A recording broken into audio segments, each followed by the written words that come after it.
Assalamualaikum warahmatullahi wabarakatuh. Selamat sejahtera, salam reformasi, salam perjuangan. Terima kasih kerana terus bersama dengan saya. Terima kasih kerana terus menyokong. Tuan-tuan, tolong share, tolong like, tolong subscribe.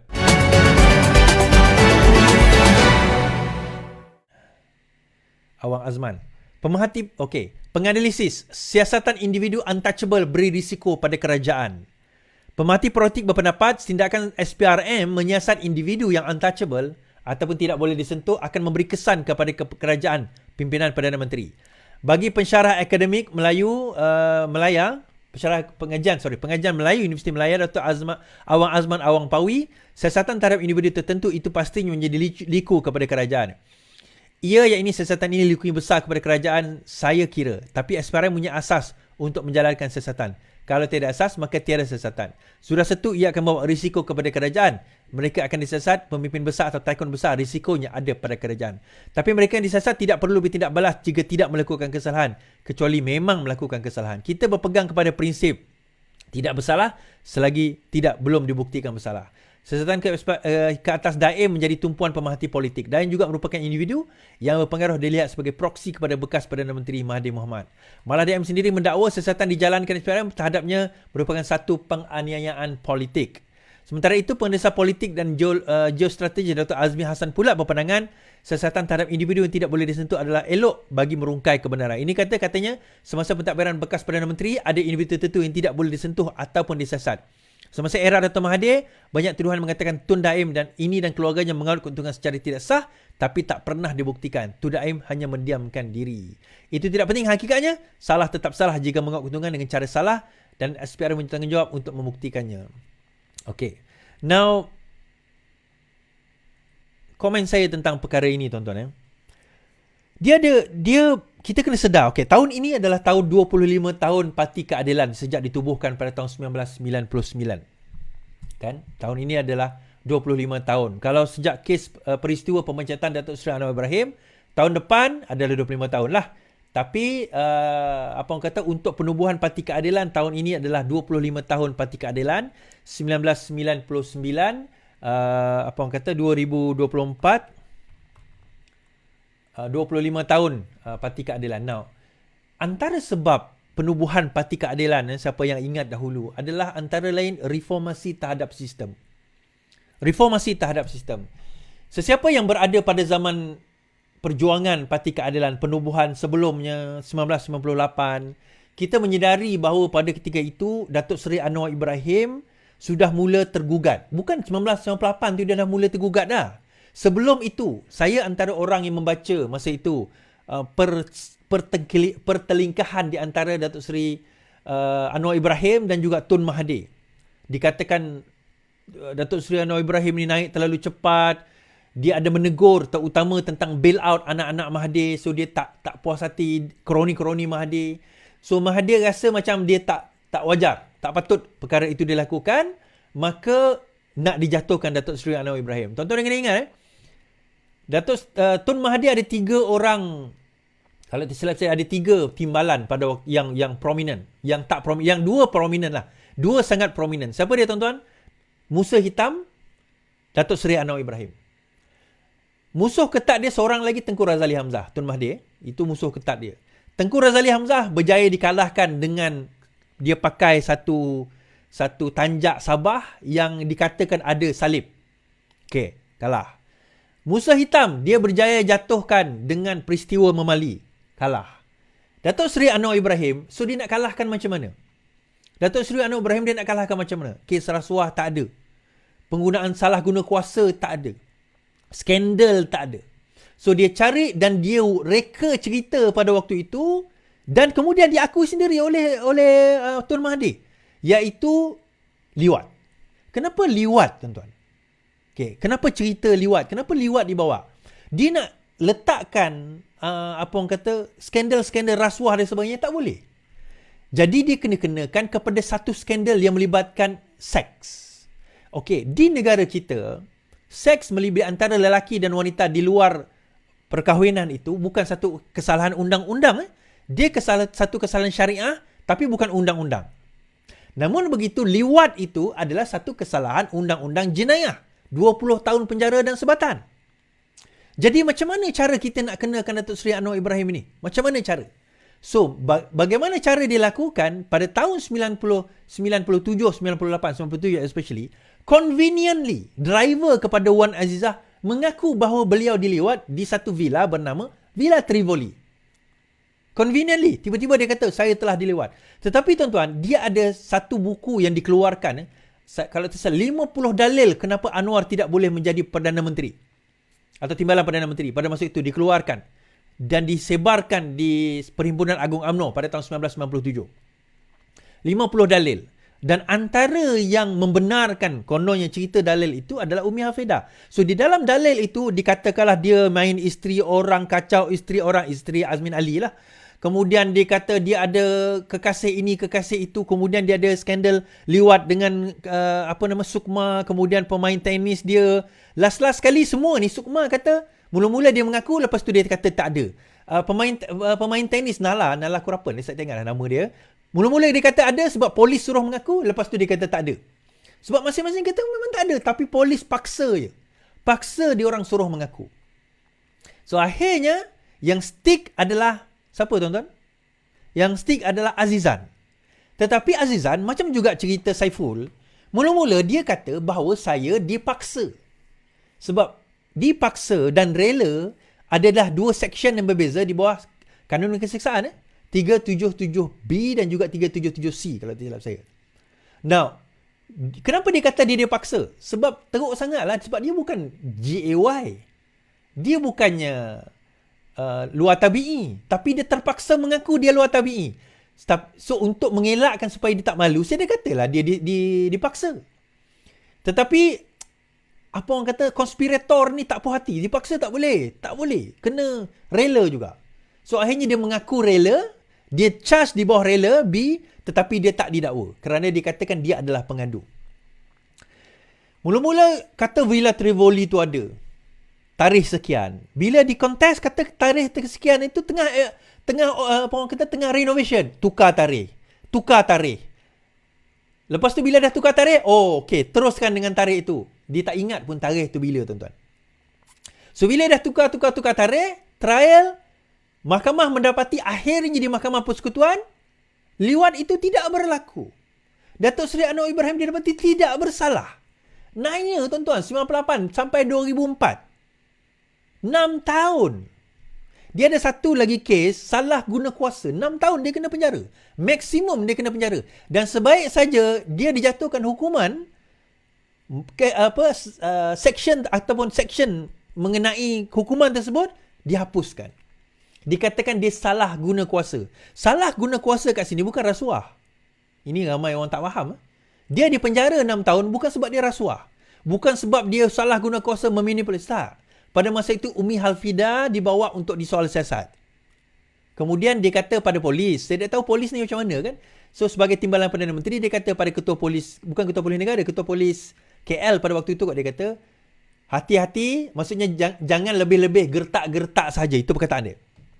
Sebab dia tahu polis ni macam mana. Perkataan gertak-gertak saja itu Datuk Seri Anwar Ibrahim masuk penjara 6 tahun. Bukan rasuah, bukan salah guna kuasa, bukan curi duit rakyat, tak ada tuan-tuan. Okay? Tak ada. Now, balik masuk kepada tahun 2013, kena lagi. Atas liwat lagi. Tuan-tuan tahu kenapa? Tuan-tuan tengok Man on the Run, tuan-tuan akan nampak. Man on the Run itu adalah kisah Datuk Seri Najib Tun Razak ditangkap berkenaan pendedahan tentang kes 1MDB. Pendedahan yang dibuat oleh Datuk Seri Anwar Ibrahim terhadap 1MDB berlaku pada tahun 2011. Beliau dituduh pada tahun 2008, 2011 beliau dedahkan, 2013 terus didapati bersalah. Express kes tersebut. Sedangkan kes liwat kedua yang 2008, Mahkamah Tinggi mendapati Datuk Seri Anwar Ibrahim tidak bersalah. Kenapa? Kata Mahkamah Tinggi, chain of custody, bukti tersebut didapati ada putus. Ada putus. Kenapa saya cerita putus, tuan-tuan? Dia kata dia dilewat hari Khamis, dia pergi swab hari Sabtu sampai mendiang bukan ram kapal, ayah dia, mendiang kapal Sing tanya, kamu tak pergi semayang ke? Takkan hari Jumaat tak mandi? Dia kata tak pergi semayang hari Jumaat sebab dia nak simpan air mani itu.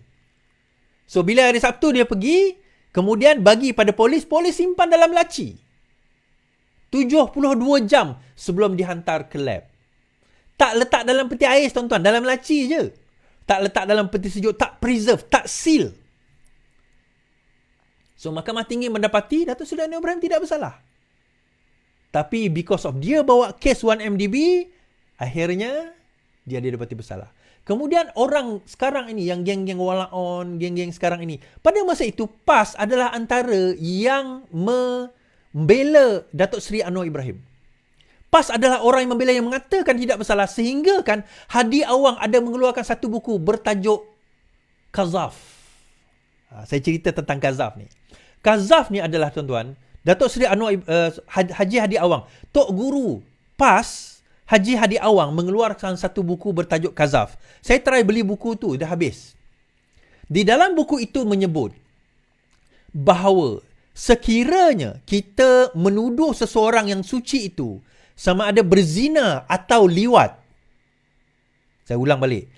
Kalau kita sebagai orang Islam menuduh seseorang itu, yang suci itu, sama ada zina atau liwat, termasuk perkataan liwat ke pelantar ke sewaktu dengannya, seolah-olah kita mengindikasikan bahawa dia telah melakukan zina dan liwat tersebut tanpa membawa saksi yang sah, maka kita telah melakukan kazaf, hukumnya kita fasik. Kalau kita seorang ayah, kita tidak boleh menjadi wali kepada anak perempuan kita kerana kita adalah wali fasik.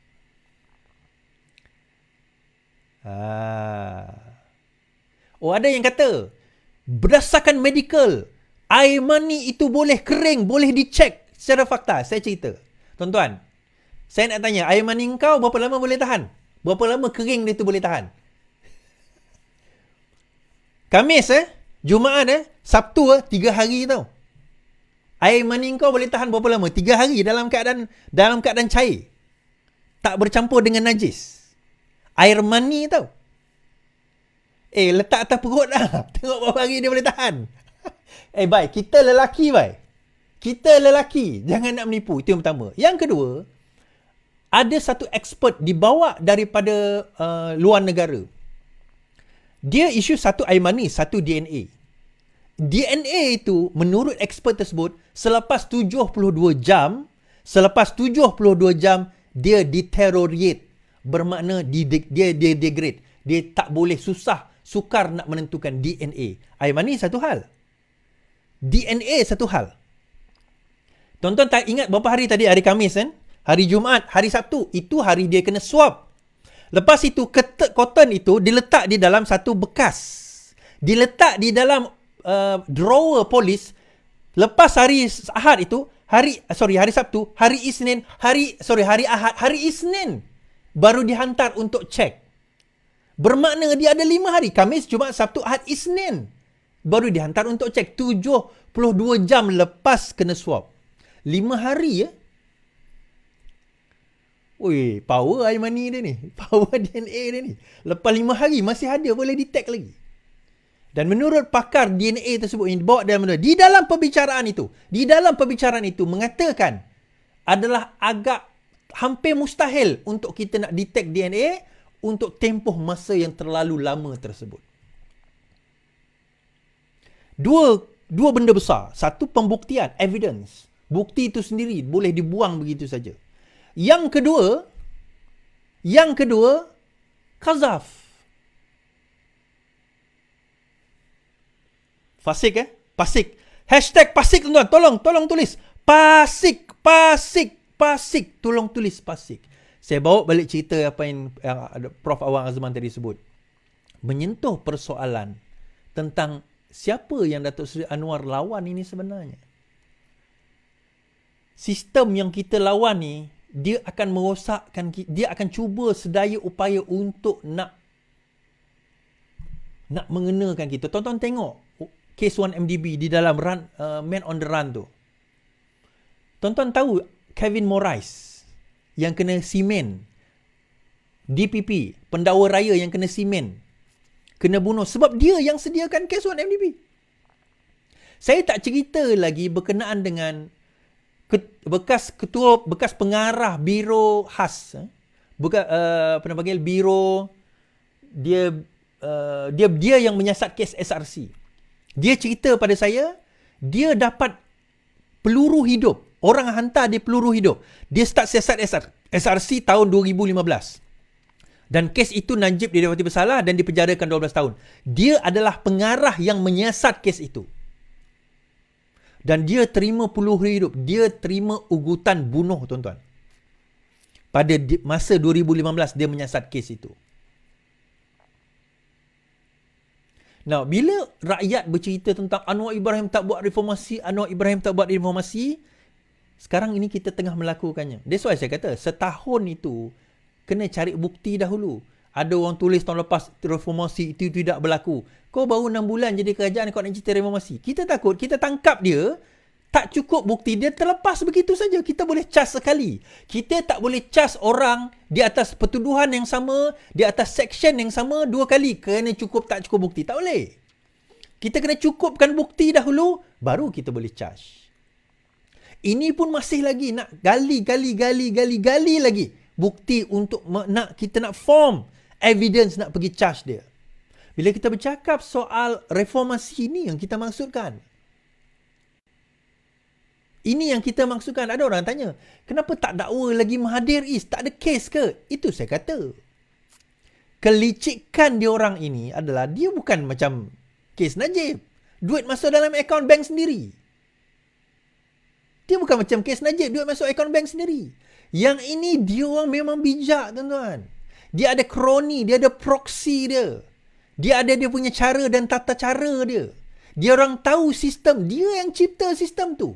Dia yang create sistem tu. So dia tahu lubang-lubang mana dia nak masuk dan nak keluar. Lubang mana yang dia nak sembunyikan. Sebab itu kalau tuan-tuan tengok Tiga Abdul. Cerita Tiga Abdul tu adalah satu satira. Yang Datuk yang apa orang kata, P. Ramlee buat. Ini pandangan saya lah. P. Ramlee buat pada waktu itu adalah untuk mengkritik politik Melayu. Tuan-tuan tengok muka Tiga Abdul tu, cara dia pakai songkok. Macam orang UMNO pakai songkok. Tuan-tuan tengok Abdul Wahab, muka dia macam Tunku Abdul Rahman. Abdul Wahid macam Tun Razak. Abdul Wahab dia tak macam siapa-siapa. Sebab dua pemimpin pada waktu itu atas kritikan sosial apa? Harta Ismet Ulam Raja di luar negara. Pada waktu itu pun dah ada cerita-cerita dan ura-ura berkenaan dengan harta Ismet di dalam negara dan harta Ismet di luar negara. Tuan, kita sekarang ini, bila tahun 2024 ini, kita dah bermula, bak kata Prof tadilah, Dr. Prof. Awang Azman tadi, bermain dengan, kita sekarang ini kita nak pergi berdiri melawan sistem yang kita tahu akan, seriously tuan-tuan, yang akan cuba sedaya upaya untuk memastikan usaha itu gagal. Termasuk menjatuhkan kerajaan ini. Dia akan bayar, dia akan fund, dia akan donate duit. Sebab itu, kenapa Raja Petra bengang dengan saya? Sebab saya dedahkan tentang ada dana yang disalurkan untuk nak jatuhkan kerajaan ini. They are willing to do anything, including nak bayar sesiapa untuk memastikan bahawa kes-kes ini tidak berlaku. Kes-kes ini tidak didedahkan. Ini yang berlaku sekarang ini. Kita nak kerajaan buat reformasi. Ini yang kerajaan buat. This is what the government is doing.